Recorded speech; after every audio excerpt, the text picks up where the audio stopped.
I expect people to listen to the Prime Minister. I certainly don't want the Leader of the Opposition shouted down. You might not like the day, but this is the day that we've got. Keir Starmer. Mr. Speaker, I'm not bothered. I assumed it was directed over here.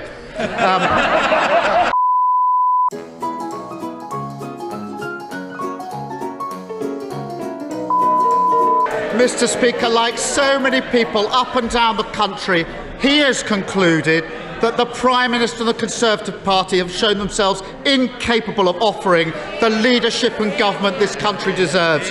Every week, the Prime Minister offers absurd and frankly unbelievable defences to the Downing Street parties, and each week it unravels. Mr. Speaker, I see the very noise. I'm sure the Chief Whip has told them to bring their own booze.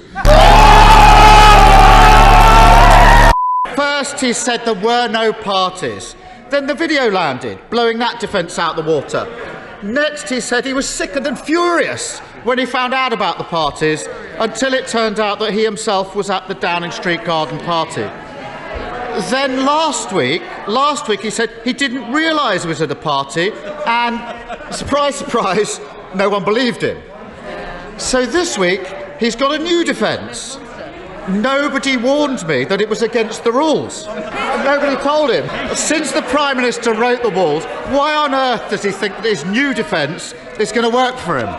He talks about the rules, and let me repeat what I said to the honourable lady across the aisle earlier on. Of course, Mr. Speaker, we must wait for the outcome of the inquiry. But we now have the fastest growing economy in the G7. And GDP, Mr. Speaker, now back up above pre-pandemic levels. Bury South is now a Labour seat, Prime Minister. Not only did he write the rules, but some of his staff say they did warn him about attending the party on the 20th of May 2020. Now, I've heard the Prime Minister's very carefully crafted response to that accusation. It almost sounds like a lawyer wrote it. Apparently, Sue Gray is going to tell the Prime Minister when he first became aware that his staff had concerns about the May 20th. If the Prime Minister's new defence were true, it requires him to suggest that his staff are not being truthful when they say they warned him about the party.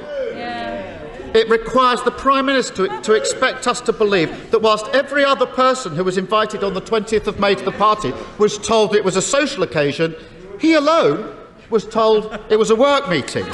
It also requires the Prime Minister to ask us to accept that as he waded through the empty bottles and platters of sandwiches, he didn't realise it was a party. Does the Prime Minister realise how ridiculous that sounds? I've said what I've said about the events in number 10. If the Prime Minister thinks the only accusation he faces that he once had a beer with a takeaway, then Operation Save Big Dog is in deeper trouble than I thought.